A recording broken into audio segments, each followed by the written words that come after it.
Olá pessoal, seguindo a nossa leitura devocional diária, né? Nós estamos hoje encerrando o livro de Romanos, 2 capítulos por dia. Não vai levar mais de que 10 minutos para você fazer essa leitura. E no final da leitura, eu venho e faço comentário. Eu tenho lido 2 capítulos por dia da Bíblia, feito isso diariamente.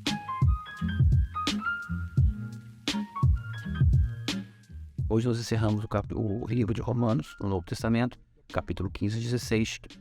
E vamos lá. Agora, antes de começar, você que não é inscrito no canal, vai lá, se inscreve, marca lá o sininho para receber notificação, porque todo dia nós vamos publicar um vídeo, né? Ou um áudio, depende da plataforma. E no final, se você quiser, deixa lá o seu comentário e com o seu gostei ou não gostei. Não se esqueça de que nós vamos, na graça de Deus, se Deus nos permitir assim, tentar fazer um resumo dos livros ao final dele. Já encerramos o livro de Atos e hoje estamos encerrando o livro de Romanos. Nos acompanhe nisso aí, vamos em frente. Hoje, então, vamos começar aqui o comentário de Romanos capítulo 15 e 16. Paulo começa em Romanos capítulo 15 dizendo o seguinte: olha só, já que nós somos fortes, nós que somos fortes, e colocando uma hipótese, né? Se você se considera forte, você precisa ter paciência com os mais fracos, né? E não pensar em si mesmo, mas pensar em nome de Jesus no benefício do mais fraco, para que ele possa alcançar a graça de Deus através da tua vida. Então você não pode pensar no seu interesse, tem que pensar no interesse do outro, para que Cristo seja manifesto através da sua vida na vida do outro. Evidentemente, se você vive para Cristo, se você é convertido, entregou a sua vida para Ele e crê que Jesus é o Senhor e Salvador de todas as coisas, você vive debaixo do senhorio de Cristo. Então você não vive para você. Não sou eu que vivo, mas Cristo vive em mim. E se é assim que funciona, você vive em virtude dos interesses do outro, não dos seus interesses. Isso parece ser maluquice, isso parece ser loucura, mas quem cuida dos teus interesses é o Senhor Jesus Cristo, através do Espírito Santo, que aí Paulo fala, santifica a sua obra. O Espírito Santo santifica a nossa obra. Por isso nós não precisamos ter temor quanto a isso, quanto a esse comportamento. Por isso que Paulo fala com tranquilidade, não sou eu que vivo, mas Cristo vive em mim. Não está no texto de Romanos, não tem o texto, mas eu só estou usando como parafrase para chegar nesse texto. E aí Paulo fala sobre o ministério dele. E ele de alguma forma, ele pede uma certa desculpa por ter sido tão enfático e tão básico no desenvolvimento da epístola, da carta, né? Explicando o que é o Evangelho de Cristo. O resumo de Romanos nós somos salvos pela graça e não pelas obras. Porque toda obra de Deus foi feita, toda obra que agrada a Deus e que traz a justiça de Deus foi feita por Jesus. E nós não temos nada que nós possamos fazer. As nossas obras são apenas reflexo do senhorio de Cristo na nossa vida e da manifestação da imagem dele em nós. Aí, Paulo, eu falei com vocês de certa forma ousada, não porque eu não acreditasse que vocês sejam assim, mas é para manifestar para vocês que eu tenho a prerrogativa de Deus como apóstolo dos gentios. Então, para os gentios, eu sempre vou falar com muita firmeza do que eu estou falando. Então, ele fala, por isso eu fui enfático. E eu quero que seja manifestado em vocês, através do meu ministério, a palavra de Deus. E ele fala, eu defendo o meu ministério, porque eu procurei, desde que recebi a incumbência do Senhor, de andar por todos os gentios. Ele fala de Jerusalém até lá perto de Roma. Que chama de Ilírico, que é uma região próxima de Roma.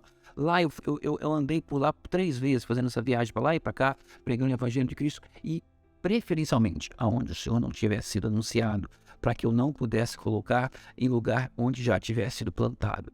Ele cita um texto, observa que no livro de Romanos todo, e assim vai ser por todas as epístolas de Paulo, as epístolas que vieram na frente de Tiago, de Pedro, eles vão usar a Bíblia citando a profecia e a palavra na vida particular deles. Porque a palavra, quando Deus fala, ela não vale só para aquele contexto, mas ela é total, ela é holística. Holística no sentido de ser universal.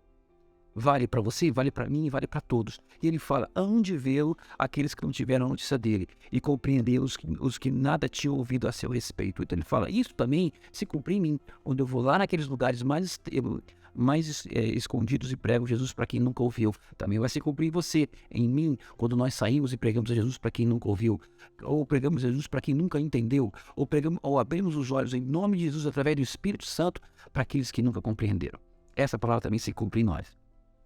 Aí Paulo fala assim, olha, isso está no capítulo 19 de Atos, que ele sentiu um desejo enorme de ir a Roma e passando por Jerusalém. E Paulo fala assim, eu tenho um plano, e aqui ele está descrevendo isso, porque a epístola de Romanos foi escrita por Paulo quando ele estava na terceira viagem missionária em Corinto. Provavelmente ele escreveu essa epístola por volta de 56 depois de Cristo, né? Paulo se converteu ali por volta de 36. Primeira vez ele foi lá em Jerusalém, lá pelo ano 50, fez 3 viagens missionárias e ele escreveu essa carta provavelmente na terceira viagem missionária, quando ele estava em Corinto. Em Atos 19, vou tentar até abrir aqui agora, no meio da gravação, né? Em Atos 19, a Bíblia fala que Paulo teve uma disposição enorme de ir para Roma, né? E ele mostrou uma disposição muito grande de ir para Roma. Isso no finalzinho da viagem. Então ele voou para Roma. Aí, quando ele estava voltando, ele já disse para os irmãos: olha, vocês não vão me ver mais. E aí, ele já escreve isso para os romanos: olha, eu tenho uma disposição de ir até Roma, passando indo para a Espanha, passando por Roma, porque agora eu quero pregar o evangelho a lugares mais longínquos ainda. Historicamente, ninguém sabe se Paulo chegou na Espanha. Porque a impressão que dá é que quando ele fala essa carta para Romanos, foi antes dele ser preso em Jerusalém. Ele queria pegar as ofertas que ele tinha recebido da Macedônia e levar para Jerusalém. Nessa questão, muitas pessoas disseram para ele no caminho, pelo menos o que dá a entender ligando o texto de Romanos ao texto de Atos, que quando ele saiu da Macedônia, ele foi para Jerusalém levando as ofertas. No caminho, muita gente disse para ele: não vai. Os próprios irmãos diziam: você não vai. E Paulo achava que essa seria uma viagem que ele não voltaria mais para ver os irmãos. Tanto é que lá em Éfeso, ele nem parou em Éfeso, ele foi encontrar com os irmãos e os irmãos choraram na despedida dele. E muitos disseram: não vai para Jerusalém, porque em Jerusalém você vai ser preso. Ele teve a profecia que ele seria amarrado, tal. O dobro desse cinto será amarrado. O profeta falou isso para ele. Mas Paulo tinha essa disposição e queria ir para Roma. Então ele levou as ofertas para Jerusalém. Na concepção dele, quando ele está escrevendo essa carta, logo depois tem as profecias, mas nessa concepção dele, ele teria o domínio sobre as ações dele. A impressão que dá: aí eu vou para a Espanha, passo em Roma, converso com vocês, e continuo pregando o Evangelho de Deus. A minha disposição de agora avançar, porque até então ele tinha pregado o Evangelho na região mais ao centro da Europa. Agora ele queria avançar lá para o final da Europa. Na época dele, Cláudio era o imperador. Nessa época não era mais Cláudio, era Nero.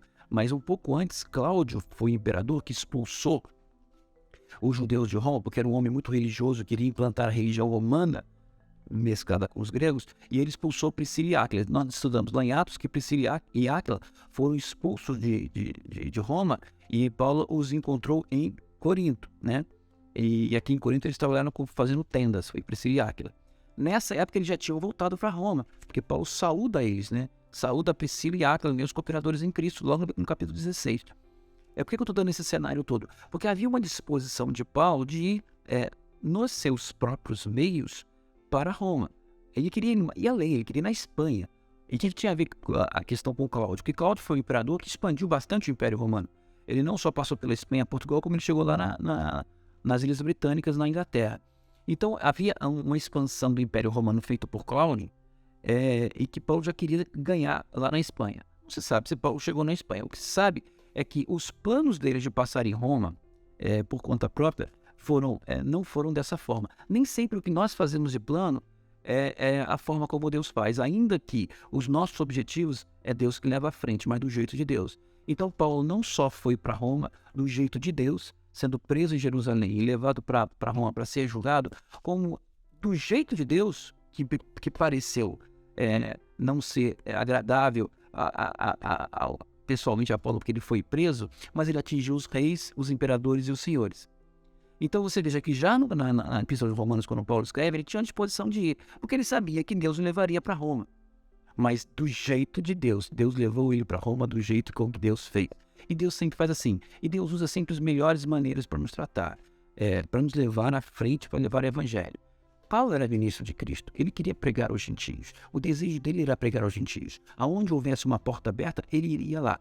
E ele, como cidadão romano, aproveitou-se do Império Romano que se expandiu lá para a Espanha. Eu vou lá. Mas os planos deles, se ele continuasse nesse plano, ele não teria acesso ao imperador, a governadores, a senhores, a autoridades. Deus fala: não, eu te encarcero, te coloco aqui, te conduzo pela mão, te levo do meu jeito, mas você vai ter acesso aos imperadores, aos governadores. E não se esqueça que essa pregação que Paulo faz provavelmente teve impacto 300 anos depois em todo o Império Romano através de Constantino, porque a palavra de Deus chegou aos imperadores, e às autoridades e aos reis.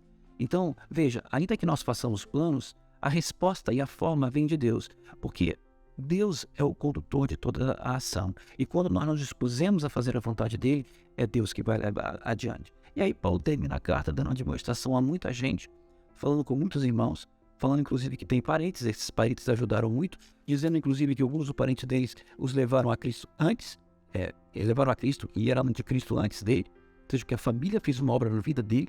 Olha como a família é importante. E no final ele faz uma doxologia em que ele diz que ao Senhor Deus seja toda a honra, seja toda a glória, aquele que é poderoso para nos guardar em Cristo e confirmar o Evangelho. Ele fala, toda obra que eu faço é confirmada por Deus. Ele é poderoso para nos guardar. A ele seja a glória, através de Jesus Cristo, pelos séculos dos séculos. Amém. Uma obra que você faça, que possa glorificar e agradar a Deus, se ela não passar por Jesus Cristo. Eu espero que Deus possa acrescentar essa palavra, trazer mais entendimento e nos abençoar com sabedoria e conhecimento. Em nome de Jesus, Deus abençoe.